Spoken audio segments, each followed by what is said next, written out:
In this video, I'm going to talk about A-level choices. So the kind of things that you need to consider before you decide what A-levels you want to do.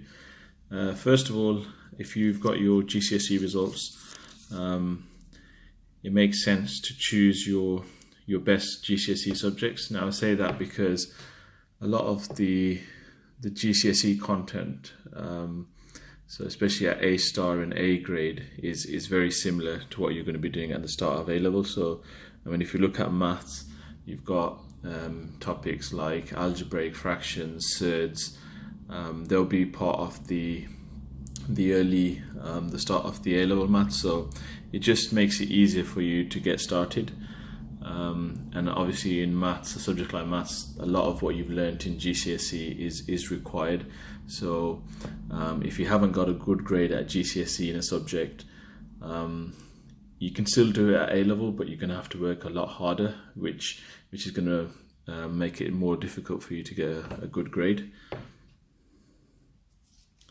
The other thing is you want to do subjects that you find interesting.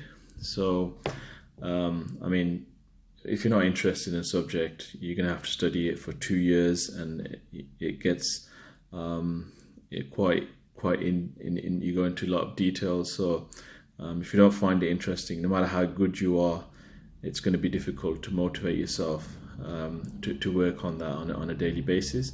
The other thing is, if you look at your school, college, or your sixth form, have a look at the class size. You do have some classes which will have about 5 to 10 students, and in other schools you'll have 20 in a class. If you find there's a subject that you're interested in doing, and say there's only 5 students in the class, you're going to get a lot more time, a lot more attention from the teacher. So again, that's going to increase the chances of you getting a good grade. The other important factor is what you want to study at university. So for example, if you wanted to do medicine, then you need to take chemistry at A level, and also biology. So it means that you haven't got that much choice. For most other courses, I mean, I know you need to do chemistry for pharmacy. For most of the courses, there aren't requirements. So like if you wanted to do law, you don't have to do law A level, and you're free to choose the subjects that you want to do. So your goal needs to be maximizing the grades. So you've got to come out at the end of the 2 years with the maximum grades, so the best you can do. Now let's have a look at an example. Say we've got Mike here. Mike and John have, let's say they've got the same ability, so they should be getting the same grades. Now Mike decides to do 4 subjects at A level. He picks the hardest A levels, as you can see. So he's doing maths, physics, chemistry and biology. Now that's a lot of work. He's going to be under a lot of pressure. So he manages to get good grades in maths and physics, but he couldn't quite cope with having the 4th subject. So the biology has suffered, and the chemistry is not done too well.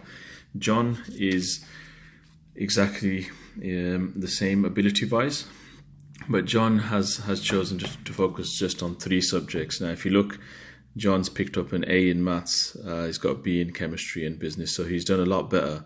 Now the point I'm trying to make here is, obviously everybody has this sort of optimistic view of the world, and a lot of teachers will encourage, do as many subjects as you can, do the hardest subjects. The universities will appreciate that to a certain extent. It is good to challenge yourself, but at the end of the day, what you've got to realize is the grades that you come out with. So by doing the extra subject, it's not just that subject, but it's going to bring down your other grades, because the time that you could have given to your main 3 subjects is being taken up. So you're going to have extra lessons, you're going to have to do extra hours of work for the extra lessons. So it can be better to do less subjects, so that you can maximize your grades. Now of course you're going to have those people, they could do 8 A levels and get 8 A's. but most people don't fit into that category. So you have to be realistic. This is the kind of advice that they won't give you at school. Most schools will encourage you to do harder A levels. I mean, it's fine if you're able to cope with it, but if it means that your grades are going to come down, you're better off doing fewer subjects and maximizing your grades. Also, there's no such thing as an easy A level, but subjects like maths, physics, chemistry, they take up a lot more time. They're a lot more difficult to grasp the concepts. You've got other subjects like business studies, psychology, that are also difficult, sociology. So, and as I said, there's no easy A level, but you're going to find they're easier to understand, and if you do fall behind, you can catch up in the second year.